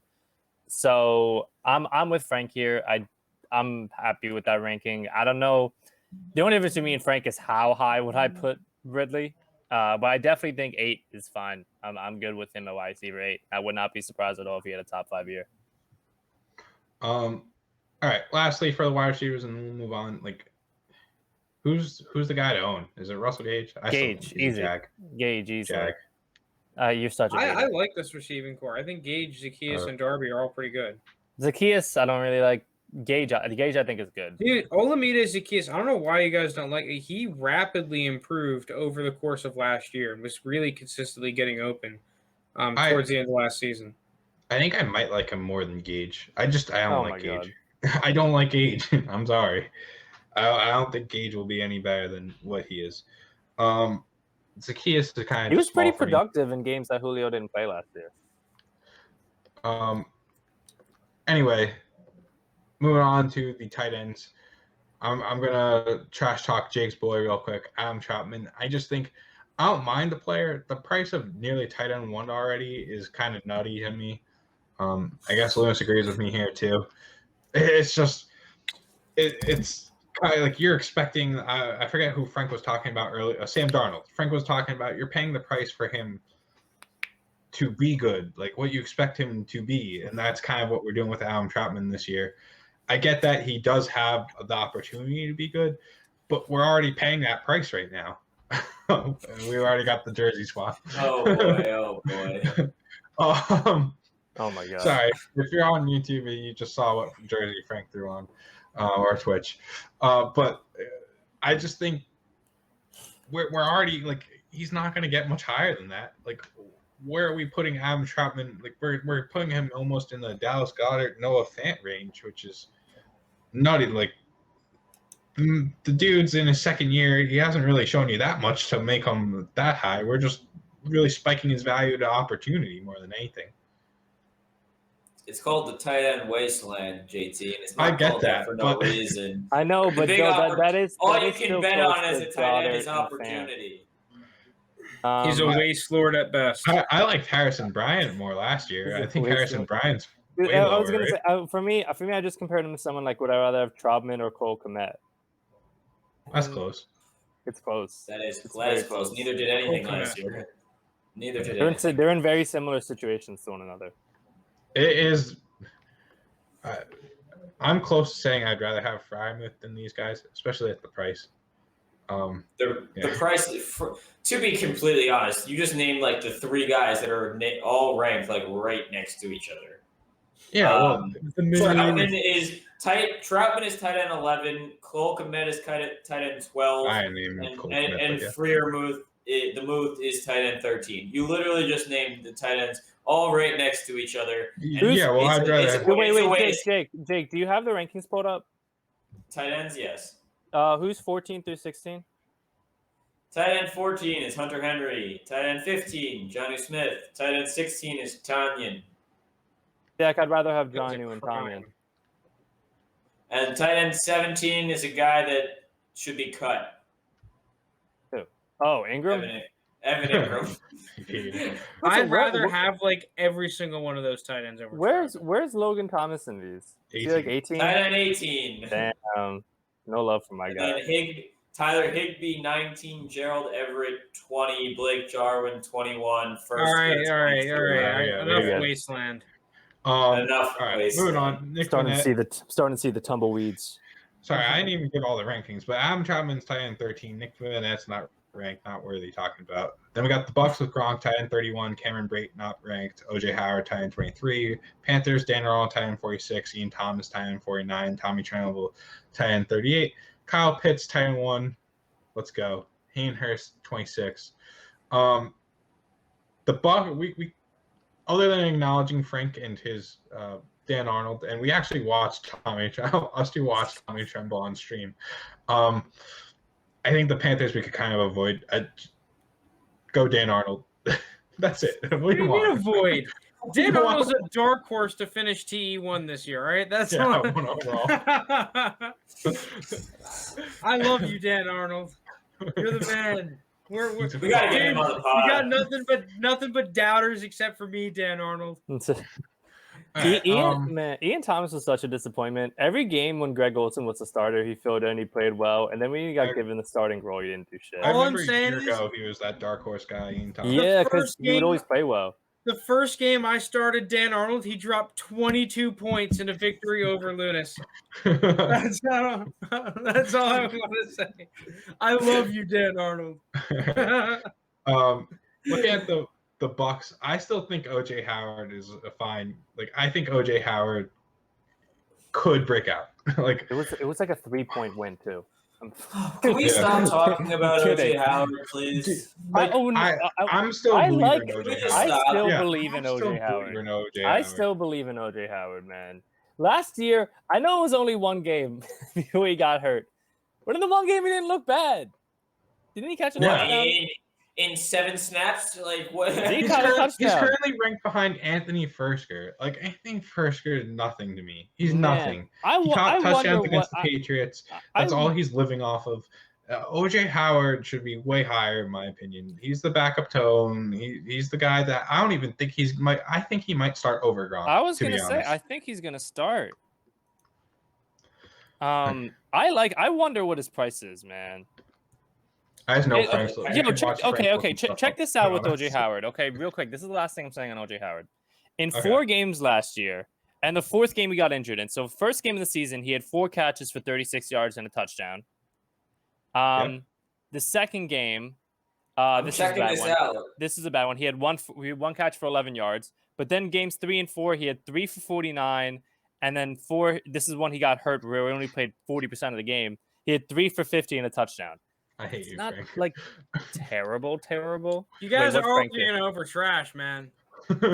Here's the tight ends y'all just mentioned. I got them all on the screen. No, OJ Howard's my guy. OJ Howard's my guy escaping the wasteland. OJ Howard he's not even waste lord category. In the Dynasty Reddit, I believe in him. In the Dynasty Reddit, I hopped in and made my first comment, and it was like spicy takes, like which guys you think are going to fly over. I said OJ Howard's going to pass Mike Gesicki in value. They're like 100 spots apart in the trade cut. Thank you. I like that take. Anyway, skipping over Frank's boys, Dan Arnold. We've covered Kyle Pitts enough. He's a beast. I think we need to touch on Kyle Pitts. Hayden Hurst, though, I do think like there's going to be times where Kyle Pitts gets lined up as wide receiver. They do 2 tight end sets. I think Hayden Hurst is getting knocked a little too unfairly. That's all I got. Like, I don't really have much more. He's a wasteland tight end. He's going to be a touchdown dependent tight end. Yeah, probably 3. Yeah, like those guys all. Point? Wasn't he a first-round pick? Yeah. Yikes. I don't know what Frank's pointing to. I can't tell what that is. There we go. I found a whole bunch of Hayden Hurst on Google Images. Old. Didn't Hayden Hurst go to South Carolina? Yeah, and I'm calling him trash. Like, all right. That's what you know. All right, let's wrap it up. We love Kyle Pitts. I don't know what else to say. This is a Kyle Pitts podcast. Cameron Brate is better than Hayden Hurst. I agree. I don't necessarily. I still like Cameron Brate too. I think also, dude, Gronk at tight end 31 is a huge value get. I really like Gronk at tight end 31. Here's the thing. How confident are we that he plays another season after this one? See, the thing is, you just have to. Here's the thing with Gronk. You just gotta wait until like week 7 or 8. Once the games actually start getting like meaningful, then Gronk is gonna start turning it up. You need to have a tight end for your like the beginning of the season, and then you can start plugging in Gronk, who will start like actually playing. I would feel terrified if I had to start Gronk for a game. Dude, I lost 2 championships to guys with Gronk, and he started going off. Did he start? What do you mean? Did he, like on their teams? Yeah, he dropped like 20 plus in each championship game. I mean, they played the Lions. I also hammered. That was that Yeah. Lions I hammered the Bucks that week. I mean, how could you not? All right. Wrapping it up, we're going to talk about our NFC South teams that are most likely to overperform and underperform. And almost across the board, except for Jake, we're all saying that the Bucks are going to overperform. I love this team. Like almost all of these players, I'm very much in on. best receiving core. Their running backs are underrated. Tight ends are solid. Their tight ends are underrated. And you got Tom Brady. So yeah. Second year that offense too. He's gonna be. Jake is too busy with Adam Troutman. Yeah, I guess I just. It's literally not about. It's not about the tight ends. Let's be honest here. You're blinded by a waste lord. No, I think it's about Jameis. It's the combination. I think the combination of Jameis and Taysom. One of them is going to finish, a high-end QB2, maybe sneak into that. Probably not. Never mind. But I'm not going to go any higher than a high QB2. No, I'm not going to go any higher than that. But I mean, when you have the guys Bucks like don't have a single player ranked top 12 in any one of these positions. Meanwhile, they're going to come out here and have like probably a top 5 offense. Like I agree. The Bucks are my second choice. I just think the combination of Kamara and Latavius Murray and then Michael Thomas and someone on that receiving core is going to step up. I don't know who it is going to be. Troutman. No, I just like the Saints. I think people are going to underrate them just because, Breeze is gone and Michael Thomas is starting to age and Kamara is starting to age for a running back. So I think they're going to be underrated, and I think they're likely to outperform a lot of people's expectations this season. So I think the Bucks are an easy pick that you guys all took. So just me. I like the Saints, though. Could we all agree, though, that I think if we were all asked what order these teams would rank in as far as fantasy-wise is concerned, it'd most likely go Bucks, Saints, Falcons, Panthers, right? Is that what we're saying? Ooh. I don't know, because the Panthers do have CMC and DJ Moore. So I do think that's what they point to. I think if you asked most people, though, I think they'd say the Falcons is close. But that's kind of where I want to get to. If Jameis starts, the Saints will finish second. If Taysom starts, they will finish lower. That's my prediction. You're just a hater. That's all you want. Give me the quarterback who can throw the football better. Well, all right, let's go. Team underperform. Lounis and I are on the Falcons as the most likely underperform. I really was back and forth between the Panthers and Falcons. Jake and Frank have the Panthers as their team. This was in general pretty hard to pick. The Falcons. Yeah. The thing with the Falcons though is that they're just gonna throw the ball a lot. Yeah, I don't even like their defense is terrible. What do you say, Jake? It's going to be barn burners every game. Just teams going crazy. The Falcons blowing leads. It's going to be crazy. The Panthers, I think, actually are going to have a good team and a good defense. I was on vacation. I met actually a lot of Atlanta Falcons fans. I hadn't really met them before. I hope for their sake that this year. How bad was their depression? Mellow. There's a lot. It was right after Acuna tore his ACL too for the Braves. To be fair, they just got the Hawks. Yeah, that's true. But they could have gone farther if Trae Young didn't get hurt potentially. But multi-sport podcast. Yeah, look at us. 3 sports in one. 3 sport podcast. But I just think for their sake, I hope that this season is just they might not win a lot, but it just goes as expected. You just don't get your heart torn out they are used to it at this point, but it's just so often. They can't expect to do much, so I think it would be hard to break their heart. I just don't have high expectations for them this year. I still I like this team as players and everything. I just don't like what I have a question for you guys. If they have a top 10 pick next year, you think they go for a QB? Yes. I think it'll be hard not to. I think they do, which is going to be pretty interesting. with any top 10 Frank's pick. scheming over there. Well, Oh. just look at this. Hold on, I gotta. Okay. Here's the thing about Showing the up the Falcons Twitch that you stream. guys aren't taking into account.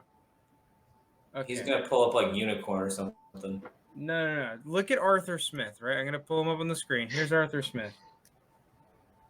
Tell me this dude doesn't look like a chubby Nicolas Cage. A chubby Nicolas Cage.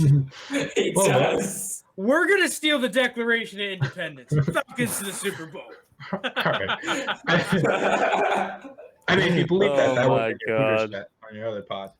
Did we just have a Nicolas Cage reference? We're also a movie podcast. if you He didn't know. does look like a chubby Dude, Nicolas he looks Cage. like a chubby Nicolas Cage. Look at Holy this guy. shit.